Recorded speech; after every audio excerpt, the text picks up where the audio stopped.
your life like prior to his deployment? And how many times was he deployed? Just we'll get some of these questions and then we'll go into some other stuff. Alan's been deployed 3 times. 1 time to Germany and 2 times to Iraq. The first time to Iraq was in August of 2005. He came home in Veterans Day of 2006, and he volunteered to go right back with another unit from Kansas that was needing guys. So he left again in January 2007 after only being home for 60 days. Okay. And when did the incident take place that caused his injuries? The incident that sent him home was November 21st of 2007, and it was the day before Thanksgiving. Okay, and do you know what happened? He was the gunner on a truck. They were doing convoy security. They had just left Baghdad, and they were the first convoy out, which means that they were the first ones since route clearance had been through. And the front of the convoy took some hits, and they were trying to tighten up the convoy when Alan's truck was hit by an IED. And he actually saw, it was a remote detonated IED, and he actually saw the guy do it. He was thrown down to the bottom of the gunner's hatch, and he suffered a collapsed lung and a traumatic brain injury and started having seizures on site.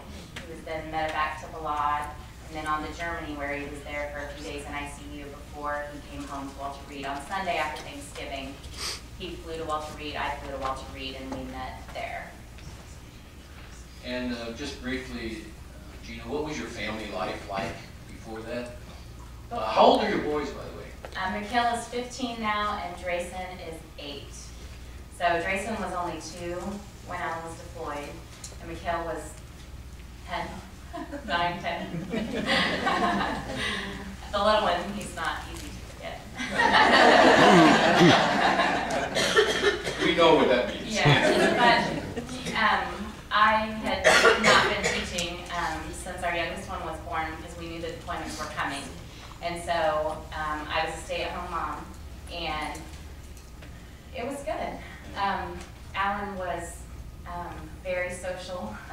We used to tease him that he was the neighborhood welcome wagon, all rolled up into one person. Every time we would go anywhere, the boys would, "Mom, please don't let him talk." He would be there forever. I mean, he was kind of the life of the party kind of guy. He was really silly and happy-go-lucky and very laid back and easygoing. Just move it forward a little bit. How was your family life like during the deployments? Initially, it was really hard, you know, but then you kind of get into a routine and you get used to having them gone. And so when he actually called me from Iraq telling me that they needed guys and he wanted to volunteer to go again, you know, we were in the midst of the deployment. I was used to him being gone. And so I told him, if that's what you feel like you need to do, then I will support you. And then he came home for that 60 days and I panicked because then I got used to him being there again, and then you have that whole goodbye over and over again. And so once you get into your routine, you know, I wouldn't say it's easy. You know, every time you hang up the phone, you do wonder, is that going to be the last time I'm ever going to talk to him? And all those things. But, you know, you get in a routine and it's manageable.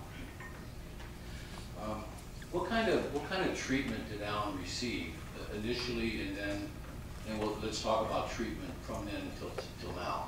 Initially, he was in Germany, and then he went to Walter Reed. He was an inpatient at Walter Reed for about 2 weeks.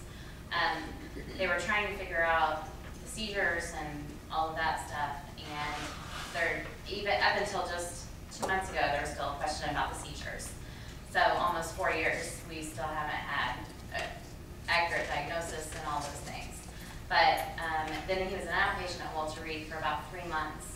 And we were at Walter Reed a total of 4 months, and then he transferred to a unit at home that allowed him to get his care in our own community. So he started going to the VA then, even though he was still on active duty. And so his PTSD was diagnosed very early at Walter Reed. And at Walter Reed, we basically saw a psychiatrist every day who gave him new meds. We didn't have any talk therapy or anything. It was just the psychiatrist. And then when we got home, he actually had a very good talk therapist and a psychiatrist at the VA in Kansas City. And he went through that for a year or so, and then he just kind of, he would get better, and then you'd see him kind of decline. And it got to the point where, I didn't feel like I could really give him the adequate care that he needed at home anymore. And so the Army, actually, he was still in the active duty Army at that time, so they found him a program in San Antonio, Texas, in a civilian psychiatric hospital. And he was there for 8 weeks, and it was a PTSD program. He was kind of the guinea pig. We understood it to be a PTSD program, but we got there, it was more for chemical dependency in veterans. So it was all military people that he was with, but he did get a lot better, and they were working on developing a PTSD-specific program, separate from the chemical dependency. And so he did that for 8 weeks, and he came home, and he was a lot better. But then we were in our home again with those triggers, and he just kind of quickly went downhill again until he had the suicide attempt. And we found the pathway home in California. It sounds like obviously your story, Gina, is related to military experience and military treatment. But it sounds to me like some of the factors that you're describing fit mental illness situations, whether civilian or military.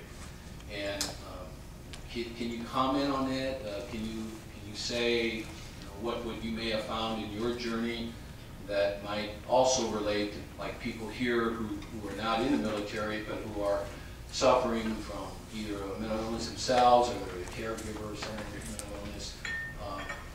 It strikes me that there are some similarities there. Go ahead. Absolutely. I think any caregiver, I just learned not to take no for an answer, and to know that there was always hope.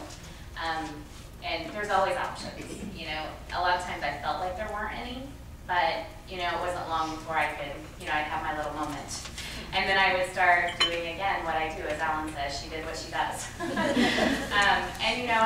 would have to research and find things on my own, and a lot of the advocates that we have, I give them resources because I've found it on my own before they know about it. And I think just across the board, any caregiver has to do that. They have to educate themselves and fully submerge themselves in whatever they are dealing with to find the best help available for their loved one. Yeah, that's one of the things that I saw too, and those of you who were here yesterday afternoon might remember A.J. French and Donna Eisenbath, and what the common thing that you just said and what they said is that people who are caregivers really do need to be advocates and really do need to take the bull by the horn themselves and do a lot of searching, whether it's online or local resources. They really need, that's a major role for a caregiver. Sometimes I think we think of caregivers as the person who stays at home and who watches and is just around the home doing things with their loved one. But the caregiving role is a little more expansive than that, really, because that's the person who also, because they know the situation so clearly, that's the person who also needs to do the advocacy kind of things that Gina just mentioned. And whether that's in military or in civilian life, that piece of it is the same. And that's where it takes a lot of courage. And I suspect some personalities are better at that than other personalities.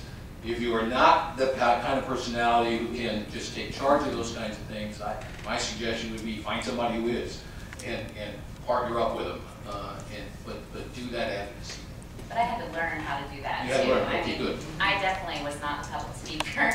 I was not that person that put myself out there like that. And so I just had to decide, if we want things to change, we have to be willing to do this. And there's no one who can speak for him like I can, because I live with him every day. And so, and he told me from the very beginning when he was still, I guess, his PTSD got worse. So before it was as bad as it had gotten, he told me, I need you to speak for me when I can't speak for myself. Mm-hmm. And he's not allowed to drive, so I go to all of his doctor's appointments with him. And I don't sit in the lobby, I go in with him. And I even had a doctor tell me I needed to sit down and be quiet in the corner. Congratulations. But, I just tell him, you don't live with him. And I know his story a lot of times better than he does because he doesn't remember the things that happen. He doesn't know what happens when he has a flashback or he has a dissociation. I'm the one that has to do all that. So I can speak better for him than he can himself a lot of times.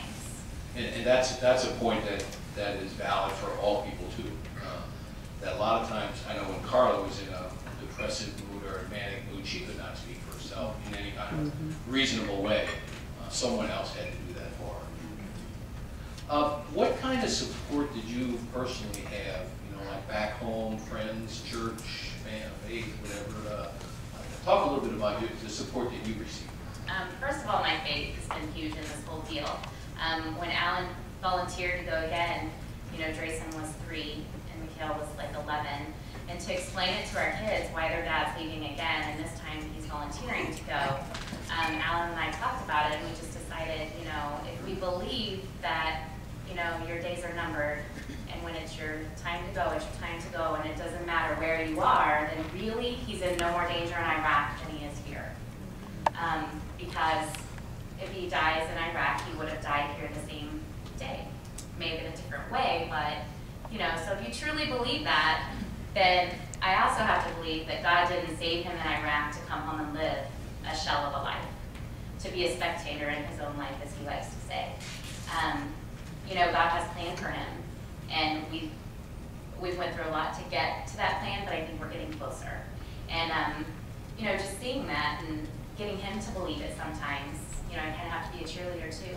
Yeah. And, you know, my family, my sister's here with Ella today, so that she can look after him because she's been through all of it with me. She lives 2.5 hours from us, and she's a physical therapist and works full time, but I take the majority of her vacation time to spend on us because of things I need to go do, and so she will come and stay with Alan and the boys, or whatever. You know, if Alan's having a bad day, I call her, can you come this weekend, please, just to give me a little bit of a break, with either helping with the kids or Alan or whatever.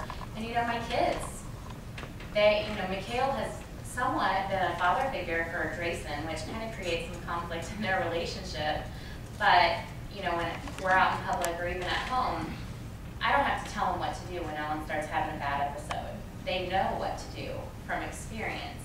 And they each know their roles, and they go and do what they need to do to help me get through the moment, to help their dad get through the moment. My parents have been amazing, as well as my sister. They lived in our old house just a mile down the road, so I could call them anytime, and they were there. Now it's about 5-6 miles, and I'm having a little bit of a hard time adjusting to that. But, I mean, they're there all the time, and they both still work full time, but they have my boys this weekend. And I know that I'm very blessed in knowing that I always had them, and I never had to explain it to them either. They spend enough time with us that they get it. They know. And like our church at home has been huge for us. That was a really difficult thing for Alan to do, was to start going to church again, because crowds are huge. That's why him being here is huge. So our church reserves the back pew for us. Oh, nice. Whether we're there or not, we have, like, that's the hill row. And it's at the very back, and it's at the side that the sound system is, so that people aren't walking around him even. And everybody knows Frankie, and the first week before he came, the preacher just talked about him and the things that he needed, and, you know, you can't pet Frankie, she's working, and all those things, so that he didn't have to address all those questions. So the support network at home is huge. I wouldn't be where I am without my family and our friends who help us all the time. That's wonderful. You had talked about Frankie in your presentation just now too. You want to say a little more about the role that Frankie plays in your family and how that came about? Frankie is huge for all of us. As much as I hate her hair everywhere, she's huge. I was Googling, actually. I would go to a lot of Alan's counseling appointments with him, and we would go in, and we were talking about his transition from active duty to retired. And that was a huge thing for Alan to give up and to accept. He wanted to be in the military until they made him not do it anymore. And so that was a huge transition for him, and to know that he couldn't go back and get a full-time job, at least at that time, and all those things, that was a big pill for him to swallow. And so we started talking about options, and I knew of an organization that I now know is called Pause for Purple Hearts, but at that time I couldn't remember what it was called, and so I started Googling, and I stumbled across Puppies Behind Bars, and their website's amazing. I think I spent 45 minutes crying just looking at their website. And I remember shutting myself in the bedroom, actually, and then I finally pulled myself together enough to go out and show him. I was like, what do you think? And he was like, I think that's really cool. And so I called them, and then her and I spent another hour on the phone crying, and they placed him within, I think that was about September, October, and the last week of January, we flew to Colorado for 2 weeks of training, and he received Frankie. That this past year? No, it's year before? 2 years. 2 years. 3 years. 3 years. 3, okay. yeah. Right. And so she's just a part of our life, and honestly, I mean, like him going to the hospital in Texas, they wouldn't allow her to come with him, even though it's an ADA thing. But they weren't educated on that, and since we were there, they now accept service dogs.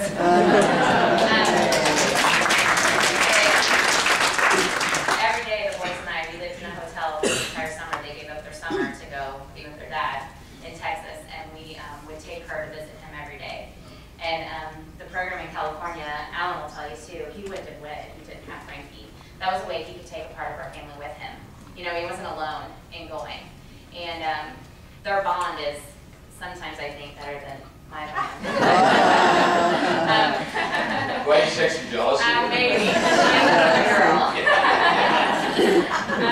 But, I mean, she's there for him all the time, and he's learned to use her to focus on her breathing to help him get through, you know, high anxiety moments. And she senses the things in him. If you ever see her work, you'll just be amazed. When he starts having issues, she senses it and starts jumping on him. So if he's standing somewhere and she starts jumping on him, he's having problems. And she brings him back to the moment. She grounds him. And he focuses on her then, and he's back. It sounds like as part of the daily treatment, I don't know, I'm guessing here, that part of it from your perspective, Frankie's perspective, and everybody else's, is to try to get him to get back into this moment. Yes. Is that right? Yeah, it's to get his mind, you know, if he's idle, his mind goes to Iraq, or, you know, inside his head. And so she helps him focus on the here and now. You know, she's scratching him or licking him, you know, that tactile stimulation Sure. that makes him know that he's here. Sure. There's another part to the story, I think, and that is how Frankie was trained. You want to say a little bit about that? Yeah, Frankie was raised in prison by inmates who were in for very serious crimes, not just your normal, or you know, your little misdemeanors. It was a maximum security prison in upstate New York. And actually her puppy raiser, the one who raised her, he was 34 and he had been in for 17 years. So he had been in since he was 17 years old. And he was getting ready to get paroled. We went and met him in April and he got paroled in June, and he's doing very well. And that was almost 3 years ago. So he's doing very well. But, you know, by the time Alan received her, she had already changed so many people's lives. And so when you look at that little fur ball that's getting hair all over you, you know, she's just done so much, and she's almost 4, but she's changed so many people's lives. So it sounds like you're a very strong advocate, obviously, for service dogs. Absolutely. It makes a world of difference. Sure. What has been most helpful for you in dealing with Alan's PTSD? What has helped you the most? What I'm getting at here, Gina, is that I think you described a lot what you do for Alan and what you do in responding to his situation. What do you do for you? I didn't do anything for me for probably the first 2.5 years. I didn't go to a doctor, I didn't go to the dentist, I didn't do any of those things that a normal person should do to take care of themselves. It took me a long time. You know, I went to caregiver retreats, 2 of them through the Wounded Warrior Project, and you know, they constantly, I mean, that's the theme of them. You have to take care of yourself before you can take care of your family, and I knew that in my head, but I couldn't do that. The last thing I wanted to do when I didn't have a doctor's appointment for Alan was to go sit at the doctor's appointment for me. To me, that wasn't taking care of me at the time, but you know, since I've learned and I've grown, which is the biggest thing for me of stepping out of my comfort zone and growing. And I know that in order to take care of them, I have to take care of me. And reading is a huge escape for me, so I will go get the latest whatever and read just because I can go into that world for a little while and kind of escape. You know, my parents will come over and stay with Alan. We have a Vietnam veteran who comes and stays with Alan so that I can go do things. I took a photography class last year, just something for me that didn't involve the kids, didn't involve Alan, it was just me. And it was really good for me. A similar question I think I would ask about your boys. You mentioned them, any number of times and how they are aware of the situation you're at, but what kind of lives do they lead that kind of normal lives? Tell us a little bit more about your boys. Mikhail's a huge athlete. He's kind of a track star, and Alan's never actually got to watch him do any track, so we're hoping this year he gets to. And he plays basketball. And Mikhail's kind of my silent rock. He's my quiet kid who doesn't demand too much and is always there for me. In a lot of instances, he's able to keep us calm, and he can go do the things that I need him to do when we're in a crisis situation. He's pretty amazing, and he will tell you, how much Alan's changed and everything, but he also knows the sacrifices, and why he did it, and all those things. And, it's not something that we've had to explain to our kids because they live it every day. And there's always, in some caregiver groups that I'm in, there's always a big thing about how do you tell your kids? Well, to me, I didn't have to tell my kids. And then Drayson, he's our little entertainer, and dies to be the center of attention all the time. But even him, he does soccer and has his little play dates and all those things. They're really, they're still kids. There are times when they aren't, can't be kids, but we work really hard to make them have a normal life. But there's a balance with that too, because I fall into the category of overcompensating. Yeah. Because you want to make up for things. Sure. And that's not good either, though. So that's that balance. You mentioned too, part of your experiences through this was you were a guest on Oprah. And I imagine there's one or two people here who might be interested in how that experience was, and how that happened, and how was the experience? That was my first public speaking anything, and that was, I didn't sleep for a week. Thankfully, I only knew a week in advance that we were doing it. But it was a really good experience for us. We got to meet the inmate who raised Frankie. We got to see where she had lived. We got to see the program firsthand. But I think more importantly than that was we got to see how many similarities there are between someone like Alan and the inmates, because they've lost so much. The inmate, of course, through their own choices, but there's still a lot of similarities, and I think it taught me everybody deserves a second chance. Mm-hmm. And I just have such a changed perspective on inmates and people in general, honestly. And then the whole Oprah thing, Alan was truly the star of that, and once again, he stepped way out of his comfort zone. Going into the prison was really difficult for him. A prison isn't a quiet place. There's lots of noises that he doesn't know what they are. It's unfamiliar. There's gates locking behind him. He feels trapped. So many things. But he did it, and he did a really good job. And I think one of the biggest moments that day was he was sitting in the classroom with all the inmates in the program. And at one point, every single one of those men, hardened criminals, cried. They were so touched by Alan and Frankie coming back to see them. They finally had someone to see what it's all about, what happens when their dog that they put their heart and soul into leaves. And it was a hugely rewarding day for both of us, I think. That ranks right up there. Yeah. What advice would you have for anyone? Do it three ways. Any advice you have for people who suffer from mental illness? What would you say to them, based on your experience with Alan, on how to manage that illness? I would say for Alan, and probably, I think this relates across the board, you have to want to get better and not be afraid to go get that help and not be afraid to ask for help. I think a lot of times he gets tired of, he tells me he gets tired of putting on a show for everyone, feeling like he always has this persona that he has to live up to, or other people's expectations he has to meet. So, don't put those expectations on yourself. Do what you can do that day and live in the moment. I tell Alan, don't borrow trouble. Live the here and now. Don't think about and worry. And Alan carries so much guilt. And I'm sure that that's, for a lot of mental illness, the strain it has on the family and for the caregiver and for whoever. You know, you can't, it's not something you're choosing. And that's what I try to tell them. You know, you're not choosing to be like this. So just living in the moment, trusting your family, and allowing them in to help you. Very good. Maybe you already said this, but advice for caregivers. For caregivers, you have to educate yourself, but you know, you can't give up. You can't take no for an answer. And that was something that was really hard for me. I was very, or I am, outside of my immediate family, don't ask them. I'm non-confrontational, so conflict and stuff like that really bothers me. So if someone told me no, I thought that was it. And you can't be like that. You have to keep asking, and you know, you have to do it in a respectful way. I think that's when a lot of caregivers kind of get in trouble because they lose their temper, or they, you know, they have their days. I have my days.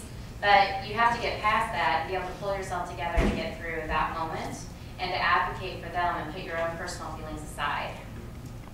And advice for mental health care providers. That one's a big one. We could be here all day. But I will say too, Alan's had some very good ones. I've had some very good ones. The boys and I both went to counselors, and we've had great experiences. It's been really good for us. And you know, listen to the family members.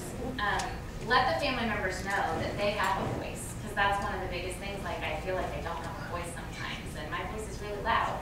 So, you know, you have to listen to those family members. And you know, I know that you're his provider, but I'm an important equation in this. So, you know, you do have to listen